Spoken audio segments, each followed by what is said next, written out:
What's up, guys? I'm Scar here from theScore eSports here with Meteos after a fairly clean 3-0 sweep against Envy during the gauntlet. Meteos, what did your preparation look like to play against Envy?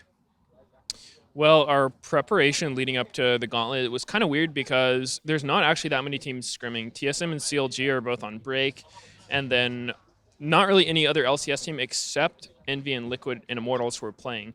We didn't really want to play against Immortals because obviously going to be the biggest competition. So we actually scrimmed against Envy a lot and Liquid with their new roster. So our practice wasn't really as great as it would be otherwise, because we weren't getting punished as much for our mistakes. The games were kind of easy. So it was actually really weird for us coming into this because we didn't really know how well we were doing. Because if you practice against opponents that are weaker than you, it's really hard to keep improving. And sometimes you get really lazy and start making more and more mistakes. So that was kind of our prep. It was pretty weird, but it did go pretty well today. So after the games, are you satisfied with the results today? I think that we played fairly well. They were running a lot of poke comps, which wasn't very fun for Sneaky or Jensen. They seemed to not be enjoying those games too much. But for me and Impact, it was fun. And we don't really know what Immortals is going to pull out tomorrow, so we're just going to have to do our best. I think we played fairly well, but obviously still some things we can clean up. I have a question. As a jungler, personally, you played specifically against Proxxon in this series. From what I've seen from the outside looking in, Proxxon hasn't played very well in the last 2 weeks, and usually I rate them like quite decently high in terms of junglers. First, what do you think of Proxxon, and secondly, like how do you feel like he played during the series? Well, I think Proxxon is pretty good. I don't really know how to judge too well because for me it's pretty hard to judge individual players because it's a team game. And especially in our team matching up against Envy, all my lanes were winning. So if all your lanes are winning, jungling is fairly easy. Don't really have to take many risks. Just can farm, get ahead of the other jungler. Meanwhile, it's on him to try to make plays to get his lanes ahead. So I think he had a really hard job to do. And in the first two games, he fell fairly behind early game. In the Nidalee game, he was able to get ahead of me in levels eventually. I think he was level 13 to my level 12. So it felt like he played pretty well, but it's just a really hard situation to be in. I just ended up talking to Seraph just after the games, and he said their strategy overall was to shut down Impact for the series. However, it's really weird because Impact is a very strange top laner in that he never gets jungle pressure, but he's still able to win his lane. I wanted to ask you, the jungler of C9, why he doesn't tend to get a lot of jungle pressure. Well, usually if you're going to gank top, you have to give up a lot for it because when we play against TSM, the thing they do all the time in scrims, even on stage, is if I show on the top side of the map at all, scarra shows mid, they shove in mid, they 4-man bot, they get the turret, they get dragon, and we're down 3k gold and we lose. So I think that ganking top in general is fairly risky to do. So that's not to say I never gank top, but I think Impact does really well on his own. He soaks ganks and I don't know. I mean, I wouldn't say I never gank top, but it does seem objectively to be the least useful lane to gank. I actually wanted to ask you about Impact real quick. In the last, I'd say almost a full month, he's kind of turned it up. He went Super Saiyan. Everyone's saying SKT Impact is back, and people are even saying stuff like he's better than he was back then. What happened with him? Did he just go that made him go God mode in the last month?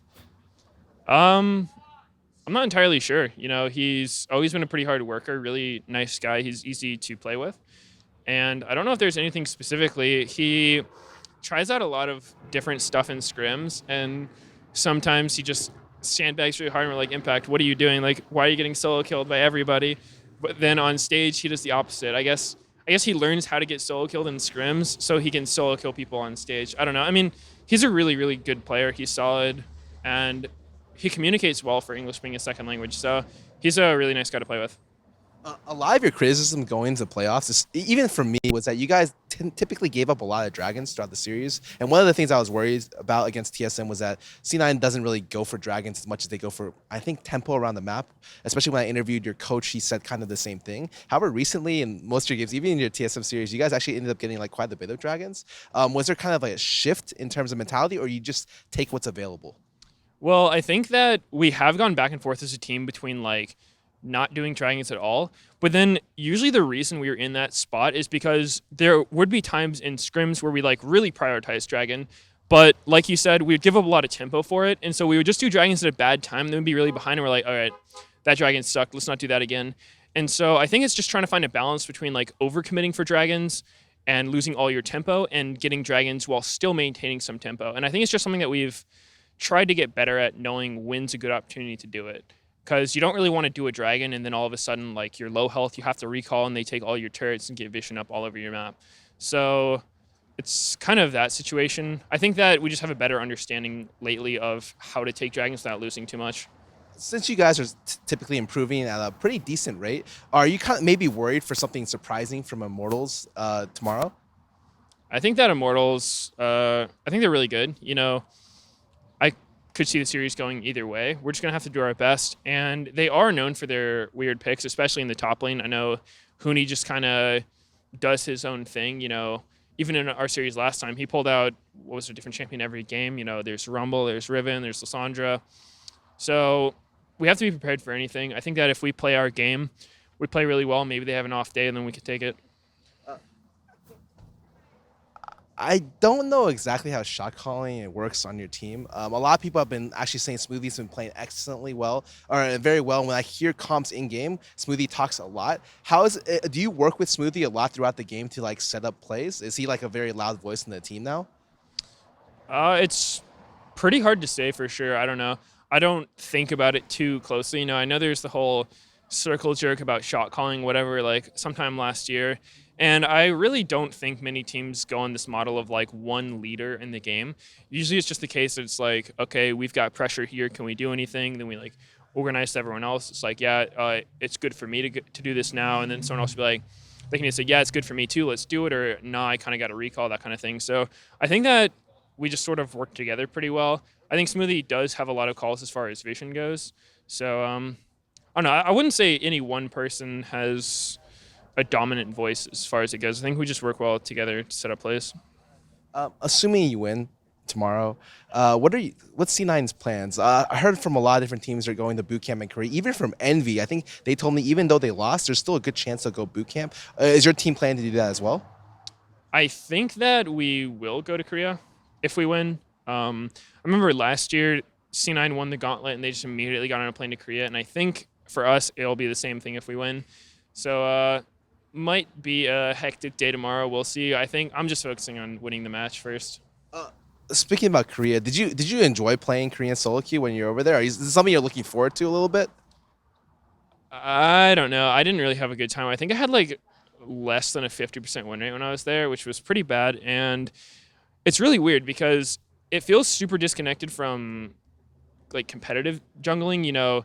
In competitive, usually it's about being pretty efficient and then pressuring where there's opportunities. But in Korean solo queue, like everyone's going ham all the time. If someone dies to a gank, you get spam pinged and your teammate's AFK. So it's like it can be pretty tilting. It's like, I have a Pantheon with Ignite top again, and he's gonna kill himself. I don't know if I should just sit top or not. So personally, I didn't really have a good time in solo queue last time. Maybe it'll be better this time, but I don't know. It's hard to say. Do you have any final words? This is going to show, I think, Monday. So after the gauntlet, do you have any final words to say to your fans? Any predictions you want to say right now before you play? Well, if we win, see you at Worlds. If we lost, then feels bad, man. I don't know. Thanks for the support.